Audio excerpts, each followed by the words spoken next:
Hi, this is Naim Hussain. Today, I'd like to talk about the uses of present simple tense. Present simple tense আমরা কিভাবে শিখব পুরো class জুড়ে আমরা সেটা নিয়ে কথাবার্তা বলবো। তবে তোমরা একটু ভালো করে খেয়াল করে দেখলে বুঝতে পারবে যে আমরা গত যে ক্লাসটা করেছি সেখানে আমরা বলেছি যে গ্রামার শিখতে গেলে we have to know the uses of the grammar, otherwise grammar শেখাটা আসলে অর্থবহ হয় না। সো আমরা প্রেজেন্ট সিম্পল টেন্স সেটার স্ট্রাকচার এবং ব্যবহার একই সাথে শেখার চেষ্টা করব। লেটস সে এটার স্ট্রাকচার অনেকটা এরকম। এটাতে বেশ কয়েকটা প্যাটার্নের আমরা জানি যে সেন্টেন্স আছে, affirmative, then negative. So affirmative সেন্টেন্সের স্ট্রাকচার হলো সাবজেক্টের পরে ভার্বের present form and then extension. V1 means present form of the verb. And if you would like to make it negative, তাহলে যেটা করতে হয় সাবজেক্টের পরে আমরা জানি do অথবা does, এরপরে not, then verb present form, and finally extension. Do বা does আমরা জানি থার্ড পারসন সিঙ্গুলার নাম্বার হলে does ব্যবহার করতে হয়। And then if I would like to make it yes no question, তাহলে যেটা হবে do বা does ফার্স্টে, then subject, এরপরে verb present form, and then extension. And if I want to make it informative question like WH question, তাহলে ফার্স্টে WH আসবে, and then do or does, এরপরে subject, এরপর present form of the verb, and finally extension. WH বলতে আমরা বোঝাই what, where, why, when, how, which, and many more. ওকে, এবার আমরা দেখার চেষ্টা করব প্রেজেন্ট সিম্পল টেন্সের ব্যবহার। এটা কোন কোন সিচুয়েশনে ব্যবহার করা যায়। Let's see number 1, present simple tense আমরা ওই ঘটনাগুলো বলার ক্ষেত্রে ব্যবহার করে থাকি যেই ঘটনা বা যেই কাজগুলো রিপিটেডলি ঘটে থাকে বা হয়ে থাকে। সো রিপিটেডলি হয় এরকম ঘটনাগুলো বলার ক্ষেত্রে আমরা প্রেজেন্ট সিম্পল টেন্স ব্যবহার করতে পারি। Like we can say I go to my office at 8 AM. অর্থাৎ আমি যে আমার অফিসে সকাল 8টায় যাই এটা কিন্তু আমি প্রতিদিনই করে থাকি, right? And then you can say a bus driver drives a bus, একজন বাস ড্রাইভার বাস চালায়, তারপরে সে এই কাজটা রিপিটেডলি করে। Nurses look after patients in hospitals, নার্সেরা হসপিটালে রোগী দেখাশোনা করে। This is their job and they repeatedly do the same thing.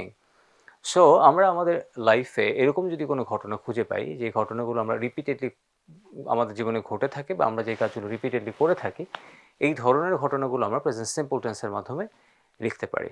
আমি কয়েকটা এক্সাম্পল দিতেই পারি। ইউ ক্যান সে, তাহলে আমি যেটা বলেছি nurses look after patients in hospitals, right? And then you can say I go to my school, I go to my university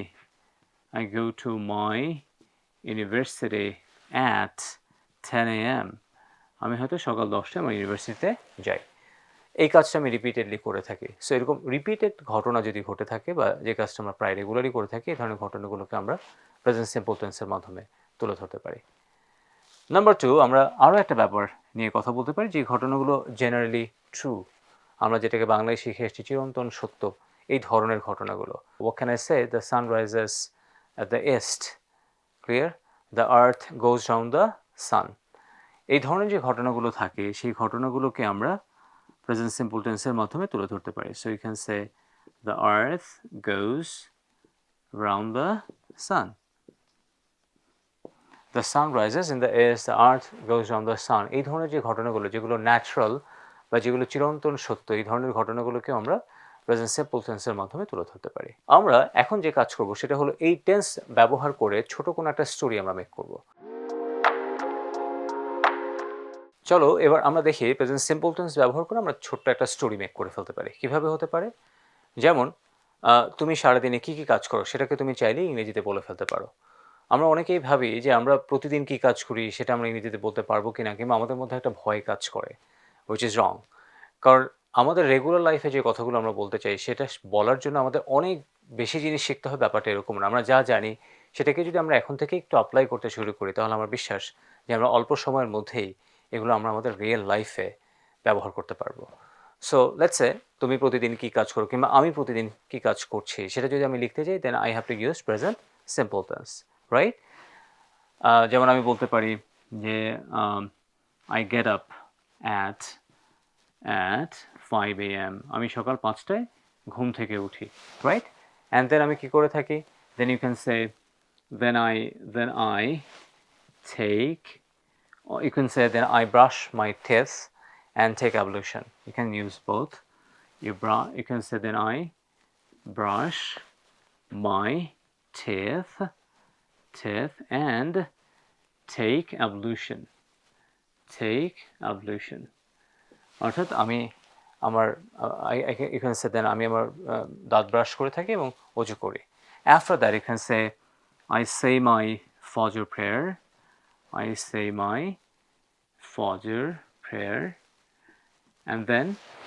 And then I go for jogging, and after coming home I recite Quran, and then I make my bed and have a shower, and after that I have my breakfast with my family members, and then I go to my campus or office or university, wherever you go. এভাবে তুমি চাইলেই তোমার প্রতিদিনের কাজগুলোকে খুব সহজেই ইংরেজিতে present simple tense ব্যবহার করে তুলে ধরতে পারো। তাহলে তোমার কাজ হচ্ছে তুমি প্রতিদিন যেই কাজগুলো করো সেগুলোকে প্রেজেন্ট সিম্পল টেন্সের মাধ্যমেই লিখে ফেলতে পারো, এবং লিখে ফেলো। কেন? কারণ আমরা প্রতিদিনে আমরা যে কাজগুলো করি সেই কাজগুলো সাধারণত রিপিটেডলি আমরা করে থাকি, খুব বেশি চেঞ্জেস আমাদের রেগুলার লাইফে থাকে না। But if it is different then you can say that, but আমরা যেই কাজগুলো রিপিটেডলি করে থাকি সেগুলো আমরা প্রেজেন্ট সিম্পল টেন্স ব্যবহার করে খুব সহজেই তুলে ধরতে পারি। সো তোমাদের জন্য হোমওয়ার্ক হচ্ছে you have to write down your daily activities by using present simple tense. Number 2, আমরা বাংলাদেশে যে আমরা রেগুলারলি যেই ঘটনাগুলো ঘটে থাকে সেটাকেও আমরা চাইলে, বা যে ঘটনাগুলো রিপিটেডলি ঘটে থাকে সেই ঘটনাগুলো তুমি চাইলে প্রেজেন্ট সিম্পল টেন্সের মাধ্যমে লিখে ফেলতে পারো। And this are the thing that you can do after learning it. I hope if you do this you will get benefits. Thank you very much once again for watching the video. তোমরা এ ধরনের আরও video পেতে চাইলে আমাদের YouTube channel subscribe করে রাখতে পারো। অ্যাট দ্য সেম টাইম আমাদের পেজেও যুক্ত হয়ে থাকতো for getting more new videos. I hope it will help you for the betterment of your English. Thank you very much.